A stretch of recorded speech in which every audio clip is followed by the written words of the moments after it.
bismillaah mar kale kusoo dhawaada koorsadeenii barashada Windows 10 maanta waxaa ka hadli doonaa sida loo bedelo sawirka ku saaran lock screen-ka computerka labadiisa noocba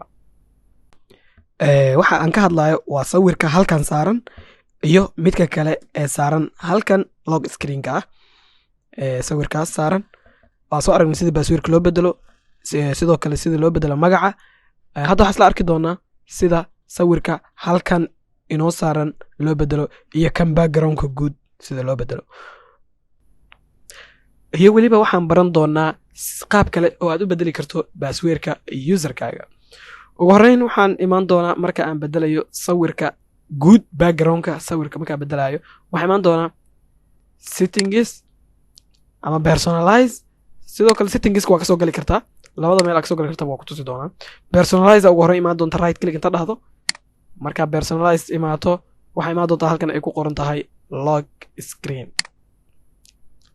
marka imaato halka ay ku qoran tahay lock screen waxa ku soo muuqan doona sawirka guud ee background-ka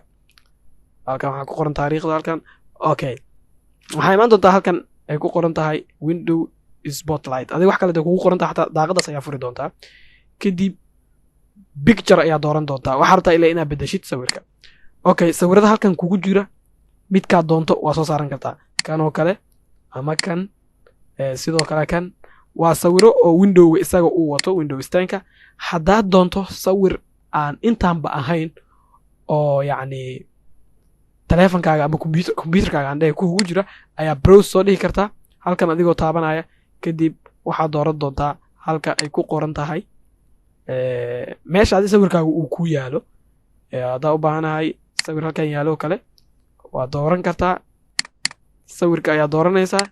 kadib si automatic ah sawirka waxa uu inoo soo saarmay shaashada yacni qaybta lock screen-ka sidoo kale sawirada halkan kugu jira midka doonto waa ka saaran kartaa sawir waxaa jira marka Windows Spotlight kan hadda noo saarnaa oo kale sawirkan waa sawir gaara oo Windows-ga uu wato waa dooran kartaa Windows-gaaga haddii uusan wadanin waad update garayn doontaa slide show waa dooran kartaa slide show waxa waaye sawiro isbedbedelaya slide show waxa uu yahay sawiro isbedbedelaya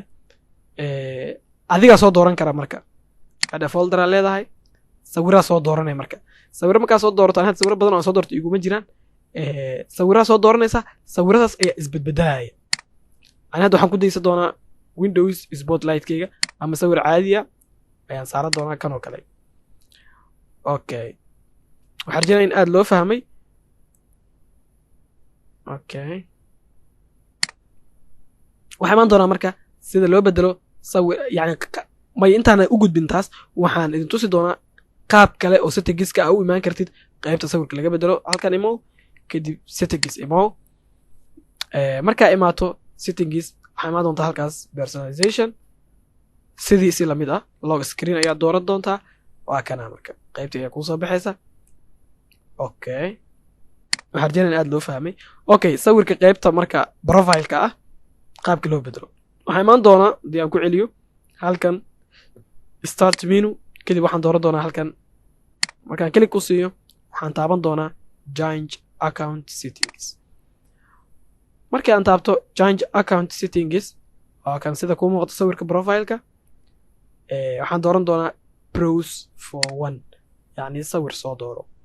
sawirkii saarnaa hadda waa kana sawirka kale halka uu ku yaalo ayaa tagi doontaa desktop imo tusaale waxaan rabaa sawirkan in aan soo doorto okay sida aragto sawirkii waa uu ii soo saarmay sida kuu muuqata hadhowna markaa loo gelino waan isla arki doonaa sawirkii aan soo saarnay iyo weliba qaabka uu noqday waa kana sida aragtaan sawirkii waa uu inoo soo saarmay qaybta background-ka guud sidoo kale waxaa fiirin doonaa in uu inoo soo saarmay sawirkii kalena qaybta profile-ka waa kana sida kuu muuqata sawirkii waa uu inoo soo saarmay okay marka waxaan isla fiirin doonaa qaab kale oo aad password-kaaga u bedeli karto haddii marka hore aan control panel-ka iyo yacni account settings-ka kasoo bedelaynay hadda waxaan ka bedeli doonaa password-ka qaybtan ugu horreyn waxaa imaan doontaa start menu kadib waxaad dooran doontaa halkan sidiisi lamid ah waxaana dhihi doontaa change account settings markii aan dhaho change account settings waxaa imaan doonaa halkan ay ku qoran tahay sign in options. Sign in options markaan imaado wuxuu ku tusi doonaa horta baasweero badan oo Windowsku uu leeyahay. anaga hadda intooda badan available nooma aha. kanoo kale waa mid weji aa ku xiran karto,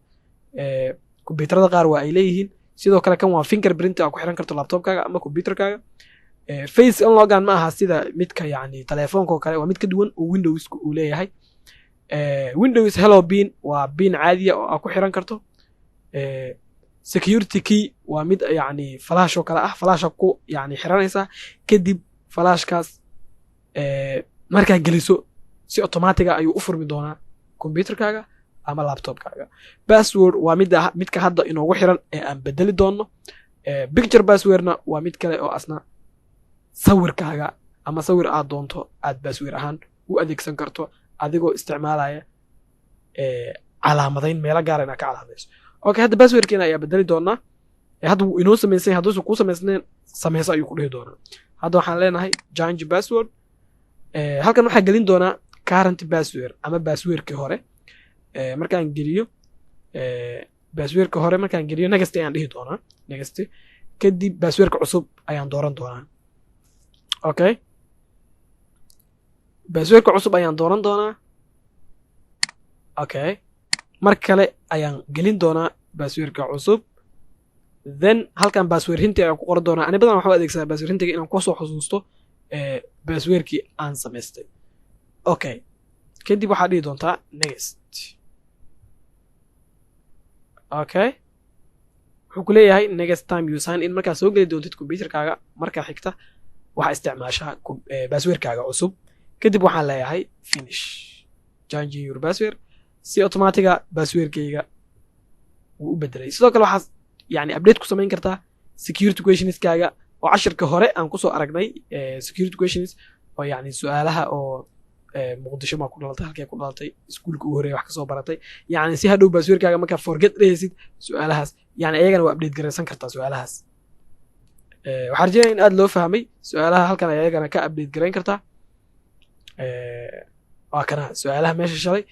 intaadan update garaynin laakiin waa inaad passwordka gelisaa. kule aad ayaa loo fahmay sidaan rajeynayo. waa ku mahadsan tahay daawadashada cashirkan. intaan ku kulmi doono cashirka xiga nabadgelyo.